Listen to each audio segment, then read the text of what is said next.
Hello everyone, আসসালামু আলাইকুম। সবাইকে ওয়েলকাম করছি পেসমেকারের আজকের ক্লাসে। আজকে আমরা কনিক সেকশনের একটা প্রবলেম নিয়ে তোমাদের সামনে হাজির হয়েছি। এই ক্লাসে আমি আছি তোমাদের সাথে, তোমাদের শাওন ভাই।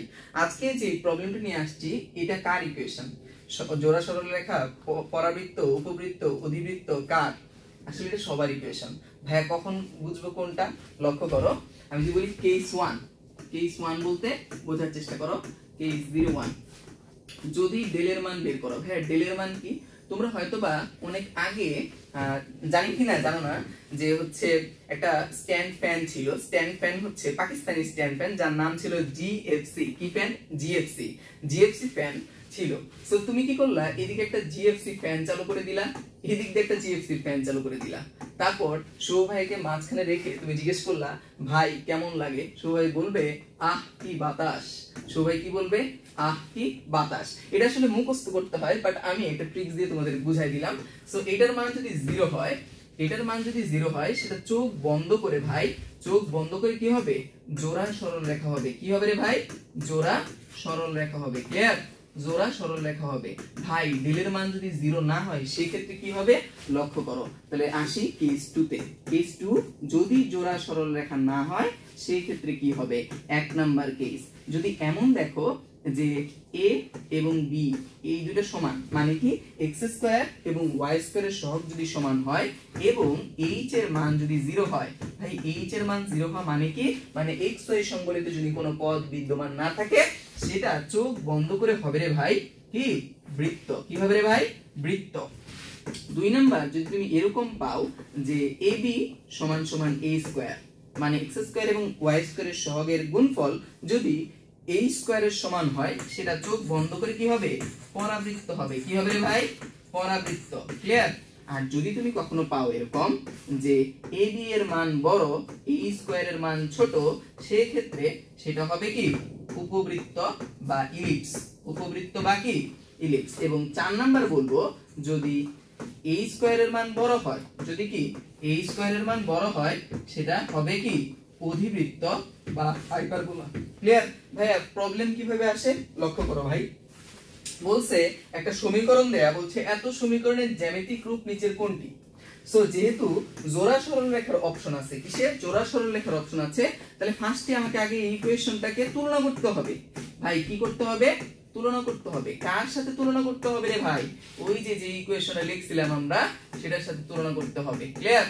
অর্থাৎ ax square plus 2hxy plus by square plus 2gx plus 2fy plus c equal to 0 এর সাথে তুলনা করতে হবে। তাহলে আমি যদি বলি ভাইয়েরা আমার a এর মান কত, তোমরা বলবা ভাই a এর মান 2। আমি যদি বলি ভাই 2h এর মান কত, বলবা 4, তাহলে h এর মান 2। ভাই b এর মান কত? b এর মান 1। ভাই 2g এর মান 2, g এর মান কত? ভাই 1। ভাই 2f এর মান -4, f এর মান কত? -2। c এর মান কত? ভাই c এর মান -1। যেহেতু কোশ্চেনে জোড়া সরল রেখা অপশনটা আছে, তাহলে অবশ্যই ডেলের মান চেক করতে হবে। ভাই ডেলের মান চেক করে কেমনে? কি বলছিলাম ভাই, এদিকে একটা জিএফসি ফ্যান চালু করে দিব, জিএফসি এর ফ্যান চালু করে দিব, এদিকে একটা জিএফসি এর ফ্যান চালু করে দিব। সবাইকে বলবো সবাই কেমন লাগে? সবাই বলবে আহ কি বাতাস, আহ কি বাতাস। সবাই বলবে আহ কি বাতাস। তাহলে ডেলের মান বের করতে তো পারো। যখন কি এটা নিব, তখন এই সারি এবং এই কলাম বাদ, এই সারি এবং কি এই কলাম বাদ। অর্থাৎ আমি যখন এটা নিছি, তখন এই সারি আর এই কলাম বাদ। তাহলে কি থাকে রে ভাই? থাকে হচ্ছে 1 - 2 -2 -1। যখন আমি হচ্ছে এইটা নিব, তখন এইটা আর এটা বাদ। তাহলে কি থাকে রে ভাই? থাকে হচ্ছে কি? থাকে হচ্ছে 2 - 2 1 - 1। যখন এটা নিব, এটা বাদ, থাকে কি 2 1 1 -2। এটা তুমি ক্যালকুলেশন করো, -10 আসবে। অর্থাৎ ডেলের মান কি না? 0 এর সমান না। del not is equal to 0। del not is equal to যদি 0 হয়, তারপর আমাকে কি দেখতে হবে রে ভাই? যেহেতু জোড়া সরল রেখা, এটা জোড়া সরল রেখা হবে না, তাহলে পরাবৃত্ত, উপবৃত্ত, অধিবৃত্তের ভিতরে যে কোনো একটা হবে। সেই ক্ষেত্রে আমি কি করব? ab দেখব। ভাই a এর মান কত? 2।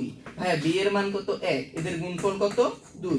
a স্কয়ার এর h এর মান কত ভাই 2, a স্কয়ার করলে কত হয় 4, তাহলে কে বড় ভাই a স্কয়ার বড়। ভাই যদি a স্কয়ার বড় হয়, a স্কয়ার যদি বড় হয় সেটা চোখ বন্ধ করে কি অধিবৃত্ত। ক্লিয়ার? তুমি যদি প্রযুক্তি বিশ্ববিদ্যালয়গুলোতে লক্ষ্য করো তাহলে দেখবা এরকম প্রবলেম খুব বেশি আসছে। সো আশা করি এই প্রবলেমটা তোমরা বুঝতে পারছো। এরকম হাজারো প্রবলেম এবং হাজারো এমসিকিউ ট্রিক্স নিয়ে আমি শাওন ভাই আছি পেসমেকারে, এবং পেসমেকার পরিবার প্রতি বছরের মতোই লঞ্চ করতে যাচ্ছে একাডেমিক এবং admission private program batch. So যুক্ত হও পেসমেকারের সাথে। সকলকে ধন্যবাদ। আসসালামু আলাইকুম।